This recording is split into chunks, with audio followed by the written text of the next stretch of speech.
Right. Hello, everybody, and welcome to another in our series of Meet the Leaders. And as you know, we're very pleased to welcome today Anne-Marie Waters, leader of the For Britain Party. So first of all, Anne-Marie, a very warm welcome to you, and thanks for being here. Thanks very much, David. Thanks for giving me the chance to talk about our amazing manifesto. I'm delighted. Thank you.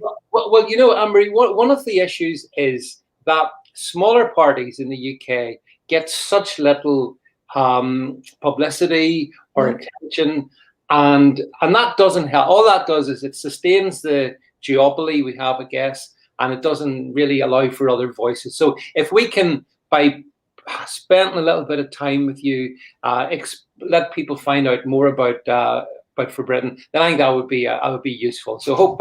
So as I said, we've got loads to go through. I've got a lot of stuff in front of me here, Anne-Marie. I'm going to refer to it, and we won't have time to cover everything, but we will have time to cover quite a few things.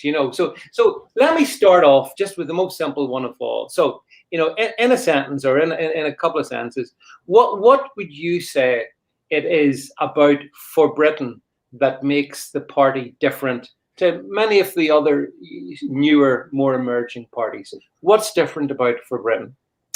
I think we have a very clear identity and very clear philosophy. And I'll just to briefly mention what I think it stands for, the party stands for. Yeah. Two things, primarily: nation-state democracy, but not just any old nation-state democracy, this nation-state's democracy. Now, what makes us different is that we are driven by and led by a Britain first, the British people first philosophy. Now, this has died a death in the era of globalism. We are governed essentially by global bodies who dictate to governments what they would like the governments to do. And what we've been doing for a long time is deciding which party will take demands and orders from the globalist elite this time. But they're on the same page, are marginal differences between Labour and the Tories, for example. So we want to get back to nation-state democracy, which means a government that represents the best interests of its people. That doesn't mean we hate anyone else. It doesn't mean we cut ourselves off from the rest of the world. But when decisions are to be made, that decision should be made with the best interest of the British people in mind as first and foremost. So how you do that is you have all the information in front of you and you decide what will cause the least harm to the most British people. This is what should drive. We should always act in the best interest of the British people, and I don't believe politicians do, the mainstream politicians. On the other hand, what separates us from other smaller parties, for example, is I think the one word that springs to mind is courage.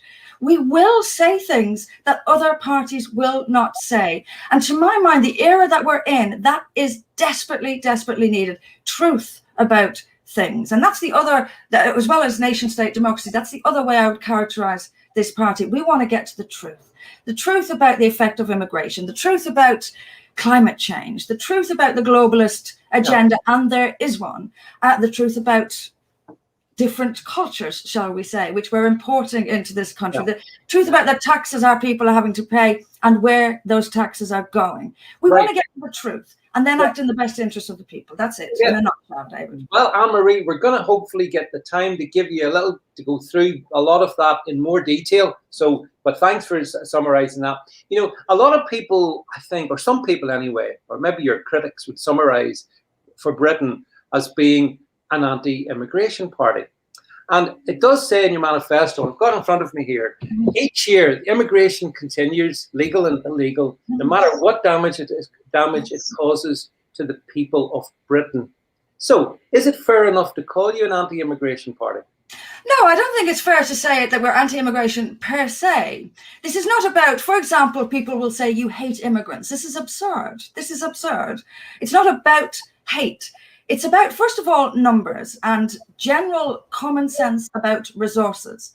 You have to, this is ludicrous, what we're seeing now. We're pretending, our leaders are pretending that 100,000 people is no different to 50,000 people, and that you won't need the resources for 100,000. You won't need more resources for 100,000 than you do for 50,000. The first part of it is just basic numbers. The NHS is, yes, it's overwhelmed, but it's overwhelmed year on year on year by health tourism and people who don't have any right to use it. It's also falling down a sinkhole because of waste, but that's a different matter.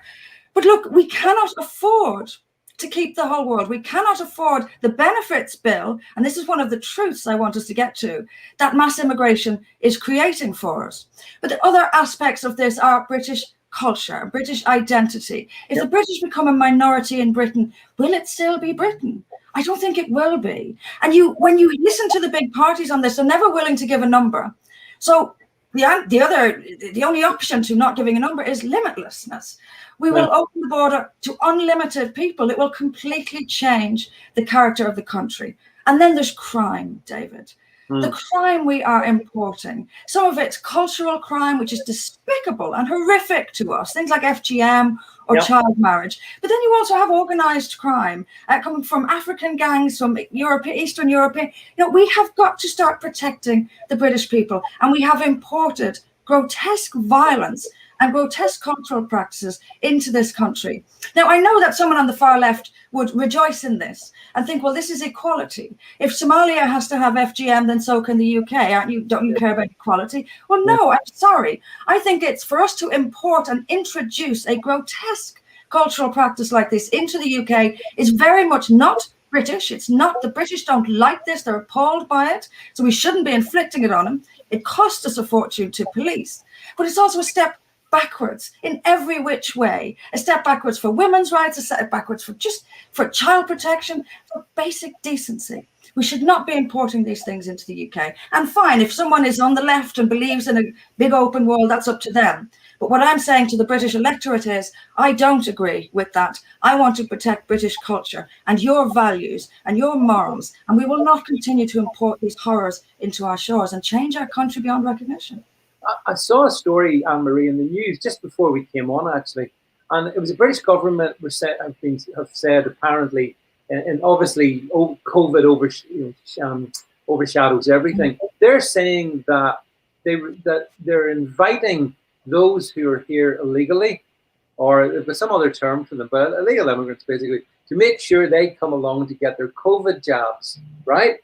And so two things. Number one, they said that, and two things, they were saying, well, there might be between 800,000, maybe 1 million, maybe 1.3 million. First time I've heard the government admit that out of our population of, 67 million of us, 1 million shouldn't even be here. To your point in immigration, surely this is a scandalous admission of successive governments' supine weakness. There are several of those, David, and yes, this is one of them. And they treat it as if it's unimportant. But it's no surprise, because we have Boris Johnson, now Prime Minister, when he was Foreign Secretary, he essentially invited the world to come here by offering an amnesty to illegal immigrants. Prior to that, as well as that, we had Sajid Javid. And on his first day in office, he sought to reduce Theresa May's hostile environment. So it wouldn't even be difficult for illegal immigrants to build a life in the UK. And then you have Priti Patel now in the Home Office overseeing, sending out boats to bring in illegal immigrants. What kind of?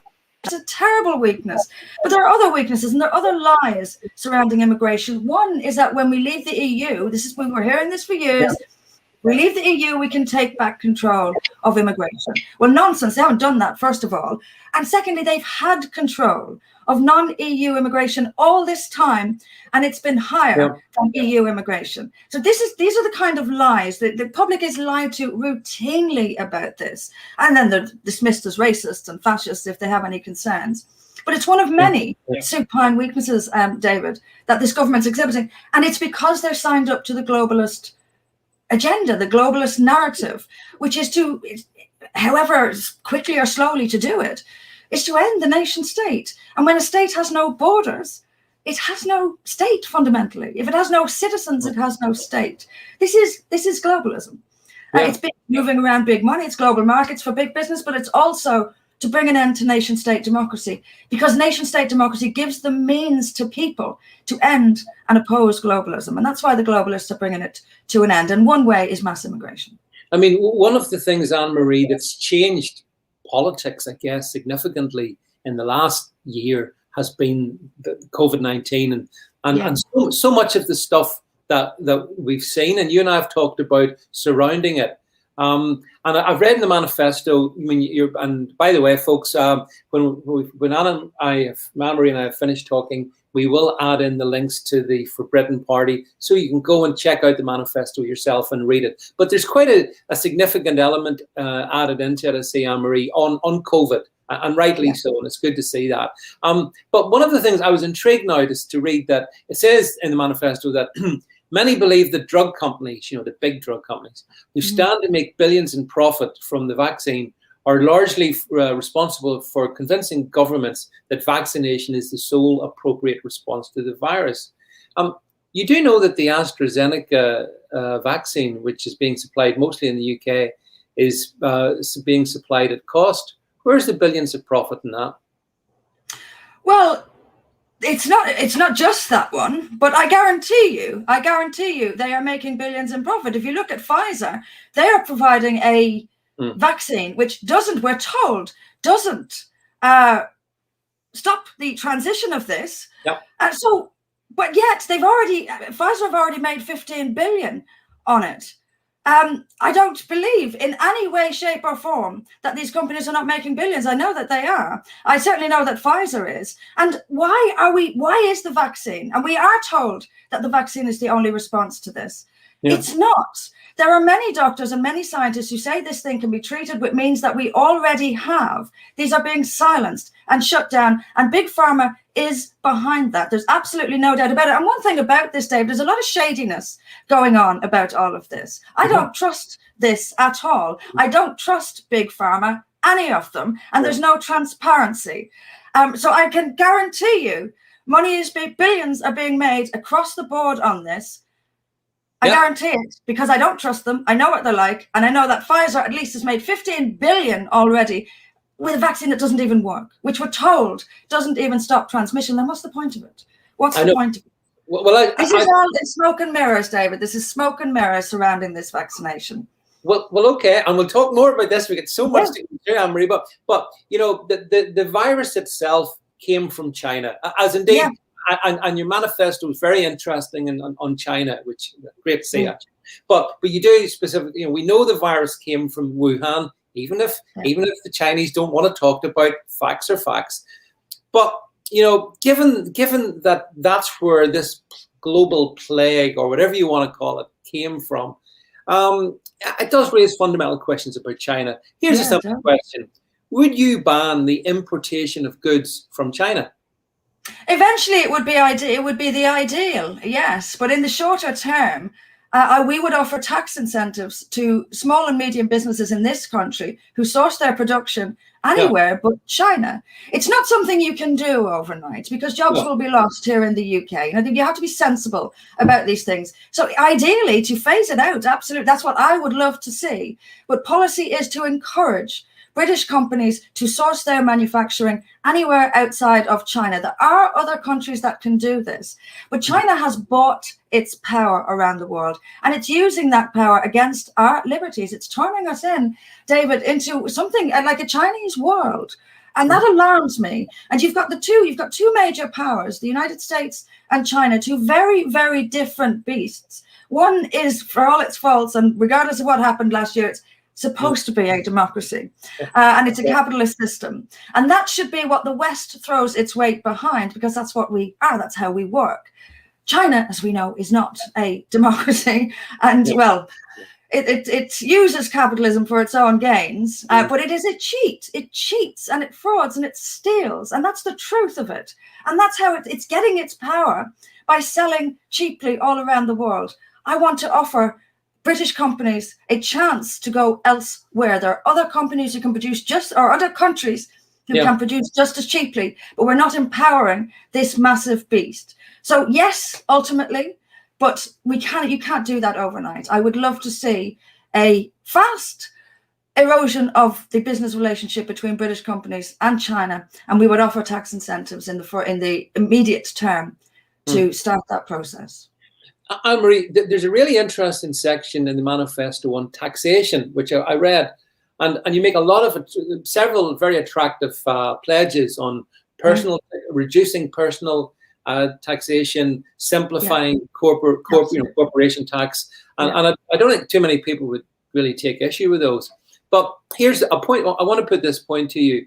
Because of COVID-19 and the government response to it, that has led waste to the British government's tax take. So by doing the things you're saying, you would further reduce the government tax take. So what pays for our debt if we do what you say? Well, ultimately, David, we need to get business back on its feet. We need to get people back into work to grow our taxation take. Yes. If we have people on the dole, David, that's going to do nothing for our levels of debt. And after this crisis, if it ever comes to an end and the furlough scheme ends and we really see a picture of unemployment, you're going to have a decimated economy. And that's no good for taxation. If you really want to solve your taxation intake, you need to get people back to work. To get people back to work, you have to, first of all, give them tax breaks. You can fill a lot of the tax holes while you're doing that with ending waste. That has to be an absolute target. We have to get business back on its feet. We have to get people back in work in order to bring in taxes and save on the benefits bill. But you've in the meantime, you can target waste, and there is a lot. There are billions wasted in this country every year. The foreign aid bill is just one. You need to stop it. We need to stop that. It'll save us 14 billion a year. There are several other areas in the public sector where we can avoid waste and bring in extra money that way. But we have to get business back on its feet, or the taxation problem just gets worse and worse and worse, and our debt just gets worse and worse. Well, Anne-Marie, does For Britain believe then that foreign aid budget, 14 billion, 16 billion, whatever it is, would you just accept? Would you just say enough? What's your Initially, view? yes. Initially, yes. You've got to. I mean, you don't do anything on a whim. You've got to look exactly where the money is going. And this is part of the problem, David, is we don't know where a lot of foreign aid is going. There's no transparency here, much like with the vaccinations. There's no transparency here either. And if you look into it in any kind of, it doesn't take much research. You will see how much of it goes to dictators and warlords, and how much of it is essentially a protection racket to warring groups in Africa, particularly. This is where our money's going. And yes, I would immediately stop that. There are good causes around the world which we may donate to if we have the money to. But initially, yes, as a first day, yes, you stop it. And you reroute that money into bringing the British economy back up. And then we can decide if there are good causes that we ought actually, good causes which may have benefit to Britain and the British people, but be based around the world. We can decide then, review our finances, and decide then if there are causes we should give money to. But initially, as a first step, absolutely, it all has to stop. And no more of it goes. If we did the remotest audit, we could see where some of this money is going and make sure that no more of it goes there. We are not going to and should not give British taxpayers' money to warlords and the most horrendous criminal gangs in Africa. And that's where billions of it is going. It has to stop. We have elderly people in Britain, David, who can't afford to heat their houses over winter. And we're giving it to warlords. It is a scandal. It stops on day one. That's clear. Anne-Marie, law and order. I wanted to touch on it for a moment because I know the part that For Britain is very clear in terms of where it stands on the issue, and there's lots in the manifesto on it. There's just one thing I wanted to ask you though, which is, you talk about the need to restore public confidence in policing, and that's understand and restore police numbers and all of that. But you see, I'm sure I'm not the only one will have seen scenes on social media, not least yesterday. I don't know if you saw it I think it was Manchester, where police officers went into a cafe who had opened in breach of COVID regs. And did you see it? And the chap, I haven't seen that one, no. So they went into this little cafe, and this guy was in, and he was serving his customers. They came in. Initially, the guy spoke very well to them, and they walked out of the cafe. These police officers, a wee bit humiliated. Then they got him when the owner went outside. They got him and they duffed him up.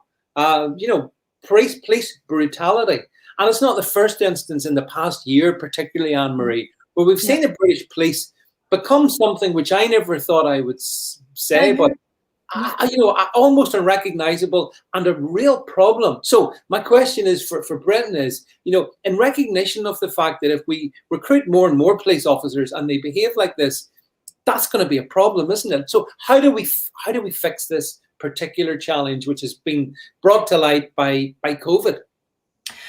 Part of it is short term. Part of it is medium to long term. Yeah. Short term, look, we have got to get rid of the people at the top. Now, I understand that you can't just walk in and terminate potentially thousands of employment contracts, but you can impose upon them requirements. Yeah. And those requirements are to end the political bias of the police. Now, these are the chiefs all over the country will be told this. There's a new government in town. Yeah. This will not happen anymore. Let me tell you, this left-wing influence in the police is going. And if they don't do it, then you do have a contractual right to remove them and replace them with people who will do it. That has to happen, a clean sweep across the top. You must end political bias in the police. You must end this favoritism. And it should be an offense for a police officer to get on their knees and bow down to a group of protesters committing criminal damage. That cannot happen. And that must be imposed upon the people at the top of the police immediately. That's your immediate step. The second, the medium to long-term step, is police training. Police training it's gobsmacking, David. It is gobsmacking. The law is secondary, if even that. Police are taught how to recognize social phenomena that lead to crime. This is why people commit crime, because they feel isolated and marginalized and excluded from society. This is the sort of rubbish drummed into police officers' minds. It's none of their concern why these crimes are committed. That's an issue for social work or for policymakers. It's not an issue for the police. They should, without fear or favor, enforce the law. Now, having said that, a lot of the laws have to change. We have to get rid of the hate crime element of the crime, because that places police in a confusing situation. You have, after the murder of Stephen Lawrence, we had the introduction of the racialization of the public into the mind of the police. So they're afraid, it's vague what they're allowed to do and what they're not allowed to do. And when things are vague, people will err on the side of caution because this is their career, this is their mortgage. Yeah. So the police are afraid to, even the accusation of racism terrifies police. All of this has to go. And that's fundamental to the training of police officers. They need to be trained to enforce the law. We need to clarify laws. We need to get rid of the racialization of policing. And we need also to get rid of this social causes that the police are constantly promoting. What concern is it of the police to go on to make some Twitter video about trans visibility or gay pride or whatever? What concern is that of the police? Gay pride, like any public event, should be policed by independent police who have no opinion whatsoever on what's going on, but they are facilitating democracy and preventing any crime from taking place, whether within the protest or people against the protest. That's their job. They should be politically neutral. And that is in the training. The top layer has to go immediately, and then the training has to change drastically for the future to get. But we do need the numbers. But those numbers need to be trained properly. Yeah. I mean, actually, one of the interesting pledges in the manifesto, which is kind of half linked to this, is you do say that that for Britain would designate as terrorists those who engage in violence for political ends, such as BLM or Antifa. Tell me, do you think that was going to strengthen race relations? Do I think that would strengthen race BLM terrorists would strengthen race relations? Yes, because that's the definition of terrorism, using violence for political ends. So if we treat Black Lives Matter like we treat everyone else, we treat all terrorists by the definition of terrorism the same, then yes. The problem with race relations in this country now is that we're treating everyone differently. And that is never, ever good for race relations. It builds resentment, particularly from the majority here. The white majority, David, who see themselves as being trampled upon. And they are, in so many respects. This is no good for race relations And Black Lives Matter themselves have been the worst, have had the worst effect on race relations in a generation. In a generation, they have told the white British majority that Black people present a threat to their country. That's what Black Lives Matter are doing. They are attacking statues of Winston Churchill, of all people. That's a strong message to the British majority that actually perhaps we can't live in peace across different races. Perhaps Black people actually are a threat to our identity and our heritage. That's what Black Lives Matter is doing. It's the worst thing to happen to race relations in a generation. And yes, if we treat them as what they are, which is using violence for political ends, that's terrorism. Yep. We were treating them as treat everyone under that same definition of terrorism, and you have equal application of the law. That's good for race relations. Okay, good. Okay. Anne-Marie, there's so many interesting things in the manifesto, and as I say, I do encourage people to go and read it. Energy is a real interesting area for a lot of us, and we look into the future and all kinds of concerns. And in your manifesto, you do say that for Britain, would license and encourage stable salt water reactors as our main source of energy. Now then, would you, because I don't know much about that, would you care to explain to those who are watching this and who will watch it, Anne-Marie, what is a stable salt water reactor and how would that become our main source of energy? All yours. David, this is a technology that is already in existence. This is what's so mind-blowing about the climate change fiasco. There are simple answers to it. And like with the vaccinations and COVID, they're just being ignored because a wider agenda doesn't want them. This is a technology which turns nuclear waste into energy at a far greater output than nuclear energy itself. Mm-hmm. Now, if you look at facts and figures around this, we would already have enough of such waste to use to generate more energy than nuclear energy itself for 400 years. We have enough nuclear waste in this country to power it using this technology for 400 years. This is the absurdity of it. First of all, we are governed by people who don't understand that this technology already exists and is already being promoted elsewhere, who haven't got the courage to do something really different and use a solution, a real solution, because that solution will end the green agenda. It will end Boris's chance to stand up at big international climate change conferences and play the big I am. They don't want real solutions. They're playing a global game. The technology exists already to turn nuclear waste into power at a far greater generation than nuclear energy itself. And it will also help us deal with the nuclear waste problem. That solution is there. You won't have heard of it. People listening to this won't have heard of it because it's ignored. But it's there, and a bit of research by people who want to research this independently, they will find that it's there and that what I'm saying is true.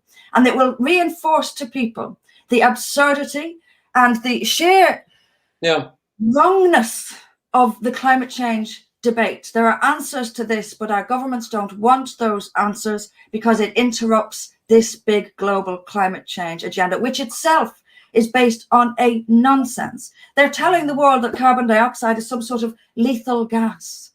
It is a source of life and vegetation on this planet. Without vegetation, none of us exist. And we're treating carbon dioxide as if it's some sort of lethal gas. The whole thing is a lie, David. And on the day that Greta Thunberg gave that speech in the United Nations, 500 scientists wrote to the United Nations saying, this is wrong. There is no massive climate-based threat to us. We're not going to be dead in 12 years' time, as Greta Thunberg seems to believe. But again, we've been listening to these scare stories for decades, as you know, David. We should all be dead by now, because when I was in school, we were all going to be dead by now. Oh, yeah. And now, today's school kids, we're all going to be dead. But there is simple technology that exists. It's ignored because that doesn't suit the globalist agenda. And the globalists love climate change, David, because it's a global problem. And to their mind, a global problem must have a global response. So that means that all the countries coming together under a one world system to deal with this global problem. Climate change is crucial to the globalists. But there are answers. Okay, moving on. We have to rattle on through these, but education. I want to chat about education. There's a bit that caught my eye in the manifesto. I'll just read it out. You say, I was intrigued by this suggestion that goes, let us see a Union Jack in the entrance to every school, and let our children sing God Save the Queen in assemblies. Never degrade the lessons of history with the cynicism of cultural Marxism. Our children need to remember who we are and give future generations the context needed to continue their journey. Now then, do you think the Teachers Union would have a bit of a problem with that one? And if so, what you can do about it? Yes, the Teachers Union would have a big problem with that. I suspect any teachers union would have a big problem with that. We know the teaching profession is dominated by left-wingers, and that's partly why we're in the mess that we're in. Yeah. What would we do about it? It's the same. It's a similar response to policing, David. We want to introduce a new curriculum for a start. And if teachers won't follow that curriculum, you make it a part of their employment contract that they do. And if they don't, well, what do you do? What do you do when people don't do their job? We can train new teachers, invest in new teachers who will do that job and let them do it. It's as simple as that. If people don't do their job, you must give that job to someone who will. It's a similar answer to the police. Yeah, it's fascinating because in a way, when you read that in your manifesto, it sort of sounds radical, but actually, if you think about it, it's really it's the most obvious thing ever. This is the United Kingdom. This is Britain. Why would we not every day celebrate that in institutions like schools? And if, of course, as you say, Anne-Marie, if that doesn't happen, then people do, or kids in particular, in education, they become directionless, like just boys bopping around in the water, and then obviously they become prey to the other values which teaching unions do like, such as cultural Marxism. So absolutely. Yeah. Okay. Moving on, immigration. And of course, this is a central theme too, I guess, for Britain, and it's really important to a lot of people. You do say that you would just straight out end all illegal immigration and return offenders to their country of origin without delay or appeal. Now, and all those, you say, who arrive illegally in Dover or elsewhere in 2020 will be deported. So that's absolutely clear what you would do. If we catch them, back they go. My question is, where are you going to send them back to if you don't know? Well, we can either hold them in detention. I mean, this is a difficult one, but the answer to me is to hold them in detention until they tell us where to fly them back to. Now, I'm not talking about holding in detention in a house down the road with benefits, just having their name on a list of paper. I'm talking about holding them in detention. And I know that the left will go crazy about that, but let them. These people have committed a criminal offense in coming here illegally, so they deserve to be held in detention. If they don't wish to stay in detention and they want to, they will name a place for us to fly them back to. I suspect most of them will. But we will not have this free-for-all. These staying in hotels and living on British taxpayers' money will absolutely stop. It will stop. But it is a difficult one. There's no easy answer to it. But holding people in detention, our policy is to put them in prison, until they name where to go back to. Well, and I suspect most of them will. Well, we saw the scenes in Folkestone there about a week or so ago, Anne-Marie, where some illegal migrants obviously didn't like the temporary accommodation, so they burnt it down. So that doesn't suggest a huge commitment to Britain. No. What a surprise. There's not a great commitment to Britain for most of the people coming here. I suspect most of them are not coming here to be a part of its great history and heritage and culture. And even if they were, frankly, it's still up to the British people to decide how many and who they want to come here. But look, a lot of it is obvious. It's the money. People are coming for the money. But they're also coming for the idea that is, again, pushed by the left and by the globalists, that Britain owes them. And they're coming to reclaim. So the left will tell them all about colonialism and all the horrible things Britain did. Britain owes you. Come collect. And you should hate the British when you get here. They're your enemy. And then we have all this reinforcement of racism. White people hate you. take your revenge, take what you're owed. Let the white people work and pay taxes so you can take what you're owed. To hell with them. They're coming with an ideation of hatred towards the British majority and British Britain in general. And they're collecting. They are collecting what they think they're owed. Yeah. That will stop. We owe nothing at all to anyone. And you will come here, if you want to come here, you will come here under very restricted circumstances in our interests, and you will behave yourself. If you don't behave yourself, if you don't accept the British culture as premier and supreme here, if you don't like that, you will leave. And that's only for people who've actually come here legally and in our interest, but they still will leave if they won't respect the majority British culture. And by the same token, Anne-Marie, you say in your manifesto that the likes of the Shamima Begums of this world, who left to go and fight for ISIS and such like, you would under no circumstances allow them to return. Is that correct? Absolutely not. Absolutely not. Look, you can have bleeding hearts making all sorts of arguments in favor of Shamima Begum. Yeah. And even if you were to accept some of those arguments, you still have to make a choice. Who comes first? The wider British public or the Shamima Begums of the world? My answer is very, very clear. It's the wider British public. And no bleeding heart is going to change my mind. My priority is to protect people, not only from her, but from the ideology that she represents. And frankly, David, she made her choice. They make their choices. Those who go out there to fight for ISIS, this is not a minor matter. ISIS is is there a word to describe how horrific the ideology driving this terror group is? If they're going to sign up to that, frankly, the fewer of them in the country, the better. I'd remove as many as I possibly could. We should be removing non-British citizens who are spouting the kind of rhetoric that you hear from ISIS. And you don't even have to be as bad as ISIS. But this Islamist ideology, this direct from the Quran, hatred and totalitarianism, those who espouse it, and if they're not British citizens, they must go. British citizens will be held to the same law as everyone else, but they will be held to the law. So if you're in mosques preaching death to Jews or death to homosexuals, whatever it may be, you're breaking incitement to violence laws, and you will be arrested and jailed for it. And if you're not a British citizen, you're out. But I've seen protests, David, over the years, sort of Muslims holding up signs saying, butcher those who insult Islam, and various, the like. Maybe half of those people are not even British citizens. This is your opportunity to find these ideologues and remove them from our society in the best interests of our people, because we don't need them here. They are a danger to us. Even if they themselves are not violent, they are espousing a violent ideology. And above all, we owe them nothing. Yeah. We have no duty to allow them to stay here if they're not British citizens. So remove them, put our own people first, and remove them. It's as simple as that. Yeah, absolutely. Basic prioritizing of your own people, David. And our governments don't do it.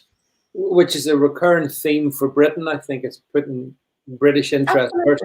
Absolutely. But of course, Anne-Marie, and I see someone in the streams actually preempted my next question anyway.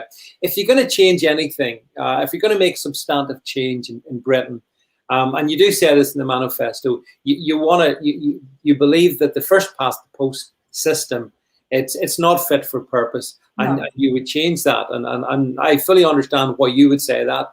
The question I have really is that, 70%, the Tories and Labour basically are 100% in favour of that because it keeps their system going. How on earth is that ever going to be broken, do you think?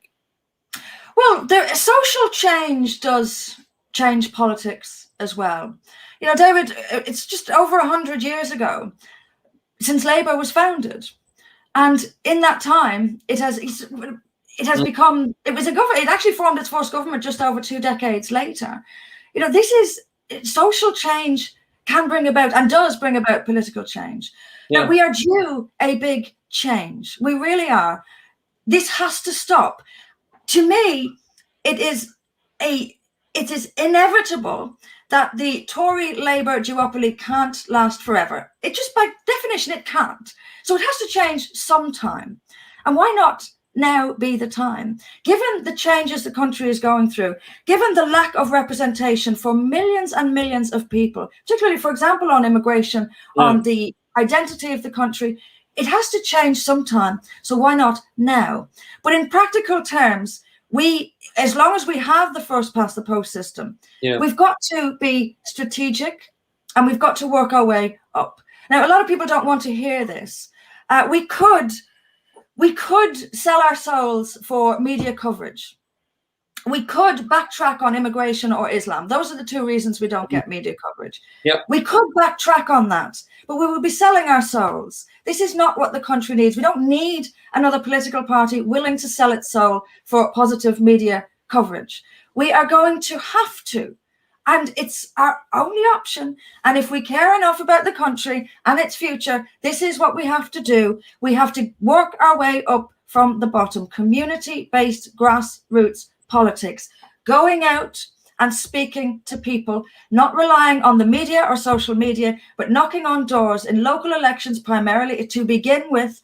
We can win local seats, and we can win local seats. This will spiral, this will snowball. When you have success, people come on board, and then you get greater success.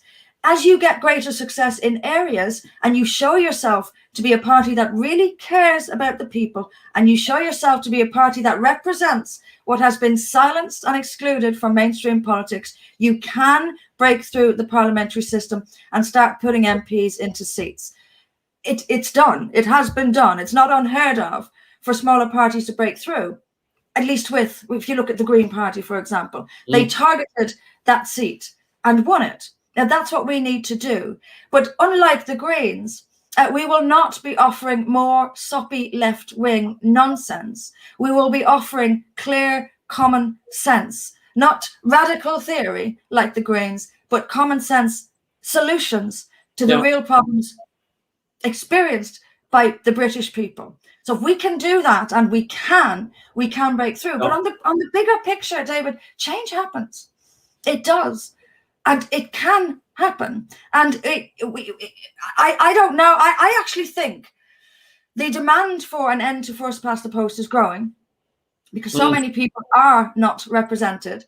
And I wouldn't be surprised if we didn't have a movement for that again. But in the meantime, we are stuck with first past the post. And that's how you do it. You don't give up because of first past the post. You find a way to break through even with first past the post. And the Scottish National Party are another brilliant example. They wiped Labour out in Scotland under the first past the post system. It can be done. And there's so much change happening in this country now that now is a great time for us to strive to change who is sitting in the House of Commons. And it can be done.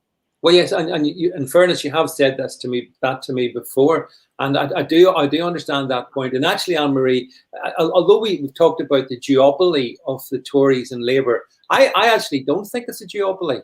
I think it's one party. They're the same, different faces on it, depending what day of the week it is, but they are fundamentally the same. And maybe that is one of the things, Anne-Marie, that's driving this current proliferation of newer organizations or groups or indeed parties. It does seem that a lot of Brits do sort of resonate with what you said, that they don't feel that they're represented in our parliament by the parties that dominate that parliament. So I think, it's an interesting point. Yeah, I think things are going to change. Islam. Want to turn to Islam, and I mean, as you say, some topics are forbidden, and even here on the joys of Facebook and YouTube, we got to be a bit careful of what we say in these things. So much for free speech, of course, but you do talk about in the manifesto. You say Islamic doctrine and freedom are entirely incompatible with Western society, which is a question I've often asked as well. But what actions would you have in mind, and to deal with that tenet? Because if you're saying that the largest and fastest growing religious ideology in the UK is incompatible, hey, we got a big problem. What are you going to do about it? We have an enormous problem, David, an enormous problem. The first thing you need to do is immigration. That's the first area you need to face, because Islam is growing in this country because the numbers of Muslims are growing in this country. And I know for a lot of people, this is really uncomfortable stuff, but it's the reality. It's where we are. You don't have Islam unless you have Muslims. And the more Muslims you have, the bigger the problem you've got with Islam. So immigration has to be the starting point. A lot of if not all, I'll go out on a limb, okay, there may be a few, but I'll go out on a limb and say the vast, vast majority of people coming here illegally are coming from Muslim countries. You need to stop that. You need to start the deportations of just such people. You also need to start deporting British citizens who openly advocate Islamic supremacy over the British way of life. We owe them nothing, as I said earlier. They need to be deported. If you start to do that, you start to send a very strong message. And that means that fewer and fewer will want to come here. No. And that's the sort of spiral effect of that. Inside the country, there are several things that need to be done. We need to get rid of Sharia councils. We need to bring Islamic marriages into the state system like every other religion. They take place completely outside of it, and not just outside of it, but completely unlawfully. And people can talk about our freedom to have arbitration councils, for example. We do have freedom to arbitrate, but under strict rules. Islamic arbitration breaks all of those rules. They are not adhering to the law at all. These need to be shut down. And I've been pushed on this question before, and people have said, but how do you shut them down? And my answer is, you, first of all, inform them to shut down, but yes, by force if necessary. They are committing an offence. We will make this an offence. There are several offences already being broken. They hold themselves out as having legal authority when they don't. That's an offence. They need to be punished for this, closed down. We need to start prosecuting and deporting people for things like FGM. They have to go. Now, we have FGM clinics all over this country where people are treated for it. That means we know who is victim to this. We know where to look to find who is committing FGM. They need to be either, if they're British citizens, jailed or thrown out of the country. And I mean, I know for many people, this is going to sound just so radical and even cruel, but it's in the best interest of the British people. We are not responsible for half of Somalia. We're responsible to the British. People need to be removed for that. Mosques that engage in promoting, inciting violence, as I mentioned earlier, or who engage in child marriage, and we know there are many of them, shut down. Imams deported. Ban the burqa. The burqa is it blows my mind, frankly, David, that we allow this thing in our society. The biggest security threat to this country comes from Islam. And yet, we allow half of them to cover completely their faces. That is a mark of Islamic supremacy. It needs to stop. There are many others shutting down madrasas, for example. We need to bring Muslims who are British born, British citizens, into our wider society to tell the truth about what the Quran teaches. That must be told to wider society as well. The immigration has to stop. The burqa has to be banned. The Sharia councils closed down. And these horrible groups, the Muslim Council of Britain and all the rest of it, their attempts at censorship, rebuked, but also exposed to the wider country at large, so that the British public knows what they're dealing with Islam. You do all of that, you're going to be in a very, very, very different place with Islam. Because it's interesting, Anne-Marie, I spoke with UKIP's acting current leader, Neil Hamilton, last week on this show. And I asked him about the burqa, actually. And I asked him, did he think that we should ban the burqa? And he felt that there was no need to do such a thing. But you seem pretty animated that it would be a crucial thing to do. So there's a big difference between, your party and your former party, I guess, insofar as UKIP don't seem to be as bothered about burqas. So yeah, it's interesting to see the differences between. Well, Islam generally, this is completely. And you asked us what made us different, David, at the start. This is one of them. And I know, none of these new parties coming up are going to say this. But I also know that the majority of the British people want this thing banned. Poll after poll over the years, I don't think they do polls on this anymore, but every poll I've ever seen in the years I've been doing this has showed a clear majority of British people who want this thing banned. And what these other parties are doing is, in order to not be labelled as I am, far right, racist, fascist, they're going to toe the line and ignore the British majority on this. I will not ignore the British majority, and I know what the burqa represents, what it does. It has to be banned. It is a mark of Islamic separatism and supremacy over the rest of us. It has to go, as well as being a security threat. But halal is another one. I just want to mention halal as well, Dave. Another thing that distinguishes us. That has to be stopped. It has to be banned outright. Unstunned slaughter banned outright. Because this is being imposed upon the wider public. In the public sector, hospitals, even in the army, halal is served as standard without the consent and labeling to me isn't enough, because labeling won't be effective. It has to be banned. If Denmark can ban it, so can we. And this again is a rebuke to the Islamic supremacy of imposing halal meat on the rest of us, because Muslims don't want to eat non-halal. The rest of us have to eat halal because Muslims are more important than everybody else. That's supremacy. And that's what both the burqa, by the fact that it is unique, we're not allowed to wear face coverings. The rest of us aren't allowed to wear face coverings. I went into a bank in a balaclava. I know all about it. But a Muslim woman can go in with this. It's supremacy. It has to be fought back against.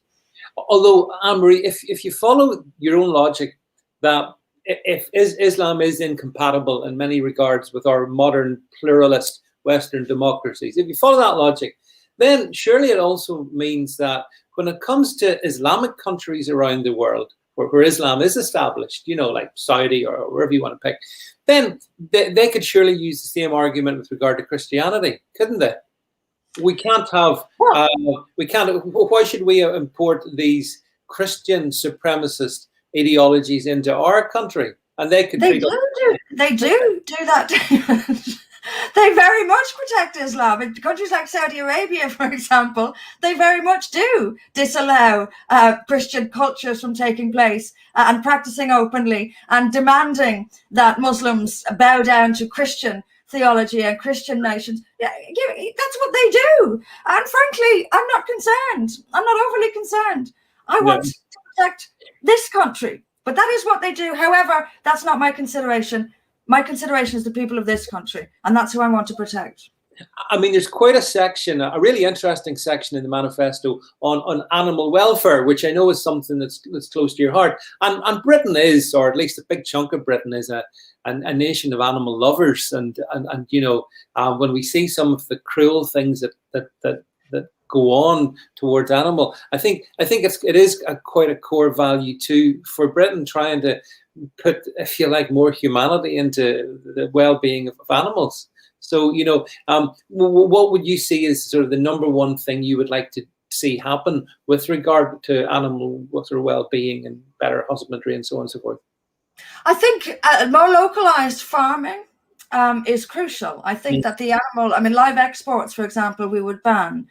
It's terribly and unnecessarily cruel, David, to put these animals through these long, torturous journeys. If we were to shift the culture back, the food production culture back to localized farming, so that the animal is slaughtered as close as possible to where it has spent its life, then you will drastically reduce the animal's suffering. And also you'll produce better quality food as well if we return the culture towards localized farming. So live exports is one. Unstunned slaughter is very much another. And this is something we can do quite easily. I mean, it'll cause a ruckus among the left, but we've been bowing down to these threats from the left and intimidation from the left, and you're a racist, you're with them. Let's do what needs to be done. And the majority in this country want unstunned slaughter banned as well. We already have an easy legislative route to doing so, which is to remove the religious exemption. Unstunned slaughter is illegal in this country, but with a religious exemption, remove it and make it illegal. It's very, very simple. But these, I think, are because they cause so much suffering to so many animals, and they're easy enough to fix. That's what we should be doing, first of all, in my view. Yeah, it's an interesting one. Anne-Marie, with Donald Trump out of the White House, do you think that the UK is going to have a warm relationship with the US? Oh, probably.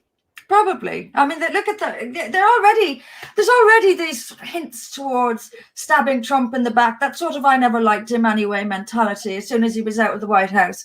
Yeah. And this simpering congratulations to Joe Biden and welcoming America back onto the world stage and all this globalist stuff that you expect out of both Tories and Labour. So yes, I mean, Joe Biden is a globalist puppet. Both of our big parties are globalist puppets. So yes, I'm sure they'll have a wonderfully warm relationship, just to the detriment of the people in both countries, sadly. Yeah. And then finally, Anne-Marie, I mean, we have local elections theoretically happening. I'm not sure if they're definitely happening or not, but probably in balance of probability, they will do. So just tell us about what your plans are for those elections for your party and you know, how you're going to fight them. Well, we intend to stand. We intend to stand as many candidates as we can. We intend to target seats and areas and intend to put in a great effort to win them. And we've only stood in one election, David, and we didn't. I actually remember this very, very well, going into this, thinking, let's get some good results. Let's get the party name out there. And we were only just getting off our feet. Yeah. We were only just putting all our ducks in a row legally and with the Electoral Commission and all the rest of it. And we won. We beat the big parties in several areas across the country. And we won a seat from Labour in the north and a seat from the Tories in the south. Now, that was a long time ago. So I am confident with the same effort and hard work, we can win more seats in councils this May. That gives us our chance. It gives us a platform. It gives us an opportunity to spread For Britain's message in local areas. And it also gives us success bringing more people on board. And it puts us on that road I spoke about earlier, the road to Parliament. So yes, we're starting and we'll work very hard. Tell me this. How do you think door-to-door canvassing and leaflets and stuff will be allowed? And if they're not, does that cause you a problem? It does. I mean, again, we have Amazon knocking on doors all over this country every day. Yeah, me too. And they're keeping their, the idea is that they keep their 2-meter social distance. Yeah. We have leaflets and posts coming through our letterboxes every single day. And yet somehow putting political leaflets through doors or door knock canvassing poses some risk. Well, this is politics from the big parties again. Yeah. This is the Tories disadvantaging any opposition. And Labour doesn't mind because, as you said earlier, it's essentially one party. It's the system. Yeah. And they're both happy to keep it that way. So the two big parties, in the absence of effective campaigning for smaller parties or breakthrough parties, the two big parties become the default and they like it that way. But there are ways around this. And For Britain will use every way around it that we can. Everything available to us will be used. We can use social media to some degree, but we can also use local businesses and advertising locally and using the local media. And because we're controversial, that gives us an advantage with local media. They may write about us in order to put the public off, but they don't realize that a lot of the public will agree with us. There are ways and means of doing things if we're not allowed to knock on doors. But of course, there are also leaflet delivery companies, people who get paid to deliver leaflets. We're still allowed to use that. And that's certainly an option. We don't have the resources, obviously, of the big parties, and they will utilize that. But there are ways around these things. And when you're creative, you find them. Because you can either face an obstacle and say, oh, this is too hard, I give up. Or think of ways around that obstacle. That's what we have in front of us. But definitely it is more difficult. And I suspect deliberately so. Right. By the big parties. Anne-Marie, finally, 60 seconds. Tell everyone why they should be voting for Britain. Because it is the only party in this country with the absolute conviction and courage to tell the truth, to defy the globalist narrative, no matter what it brings us. So many in politics bow down to the media. They're afraid of negative headlines. And so they go along with the narrative, selling their soul and selling out the interests of the British people. I have, throughout my entire political life, refused to backtrack on what I know to be true, refuse to betray the British people by saying that, for example, that immigration isn't important. And I have done it in the face of the most appalling abuse by the press, but I have never, ever, ever backed down. This party is the only one saying what makes the establishment so uncomfortable that they will go out of their way to exclude and sideline us. To me, if you are the only person in a room full of liars willing to stand up and tell the truth, then you deserve the support of the people who know you're telling the truth and who know you're on their side. This is it, David. This is unique. And there are other parties forming, and I know, and it's good for democracy, but none of them, I guarantee you, will risk the headlines I get by telling the truth. And the future is telling the truth. The people are tired of lies. They are tired of deception. They are tired of smug, smarmy sound bites. They want the truth. This party is giving it, and it's the only one that is.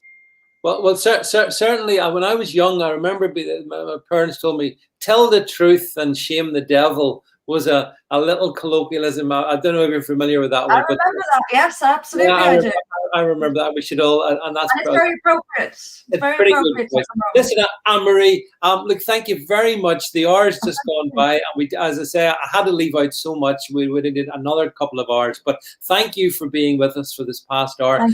Thanks everyone who watched this live and who watch it in replay. As I say, we will put in the link to For Britain's website, so you can go and find out more in details from what Anne-Marie's been able to talk about over the past hour. And thank you for being here with me, Anne-Marie. Thanks everyone for being part of this, and I'll be back with you next week. In the meantime, that's it for me. Goodbye.